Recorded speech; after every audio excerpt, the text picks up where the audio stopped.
Well, welcome to our family worship video for today.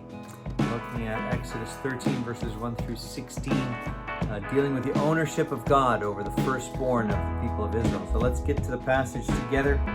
I'll read from verses 1 through 16. The Lord said to Moses, "Consecrate to me all the firstborn. Whatever is the first to open the womb among the people of Israel, both of man and of beast, is mine."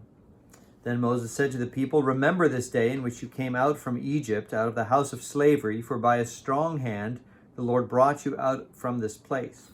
No leavened bread shall be eaten. Today, in the month of Abib, you are going out. And when the Lord brings you into the land of the Canaanites, the Hittites, the Amorites, the Hivites, and the Jebusites, which he swore to your fathers to give you, a land flowing with milk and honey, you shall keep this service in this month. 7 days you shall eat unleavened bread, and on the seventh day there shall be a feast to the Lord. Unleavened bread shall be eaten for 7 days. No leavened bread shall be seen with you, and no leaven shall be seen with you in all your territory. That you shall tell your son on that day, it is because of what the Lord did for me when I came out of Egypt.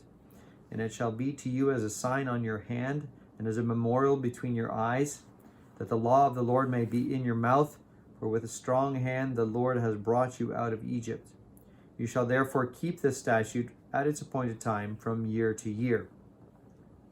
When the Lord brings you into the land of the Canaanites, as he swore to you and your fathers, and shall give it to you, you shall set apart to the Lord all that first opens the womb, all the firstborn of your animals that are males shall be the Lord's. Every firstborn of a donkey you shall redeem with a lamb, or if you will not redeem it, you shall break its neck. Every firstborn of man among your sons you shall redeem. And when in time to come your son asks you, 'What does this mean?' you shall say to him, 'By a strong hand the Lord brought us out of Egypt from the house of slavery. For when Pharaoh stubbornly refused to let us go, the Lord killed all the firstborn in the land of Egypt, both the firstborn of man and the firstborn of animals. Therefore I sacrifice to the Lord all the males that first open the womb, but all the firstborn of my sons I redeem. It shall be as a mark on your hand or frontlets between your eyes, for by a strong hand the Lord brought us out of Egypt." And so we want to think together specifically about the special status of the firstborn as it's recorded here in this passage. From verse 2, you see God commanding Israel to consecrate all the firstborn, and that all the firstborn man and beast belong to the Lord. That concept, that idea is reiterated, restated in verse 12. And so we have to remember, we don't want to have a wrong understanding, but the firstborn are part of the consecrated people of Israel. So the consecration, there's a consecration within the consecrated people. The firstborn are consecrated for special use by God. And in this particular case, it's to help Israel remember.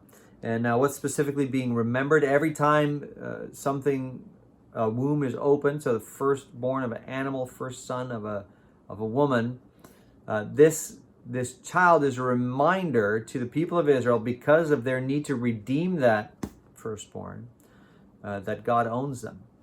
And the ownership of God and understanding the ownership of God in our lives is very important for us to understand properly how we're to approach him in worship and the reverence that we should have for God. And so God here gives a remembrance like that for the people of Israel, that they would know him as the owner of their firstborn, and by extension of the entirety of the nation.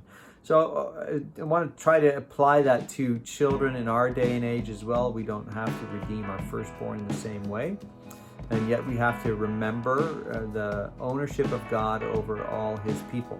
So take time to talk to your children about that, how God owns them. You can go to creation, you can go to this example. There is this need for us to impress on our children the ownership of God over all the world, and us included.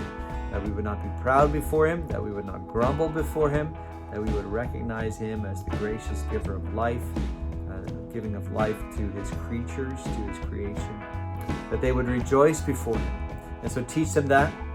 Set it before them daily, if you can, when you have a chance to do so, as you walk along the way, as it says in Deuteronomy 6. Teach your children about the Lord's work and the Lord's special status as God Almighty, so that they would know how to worship Him and do so with fear and trembling. Bless you as you do that.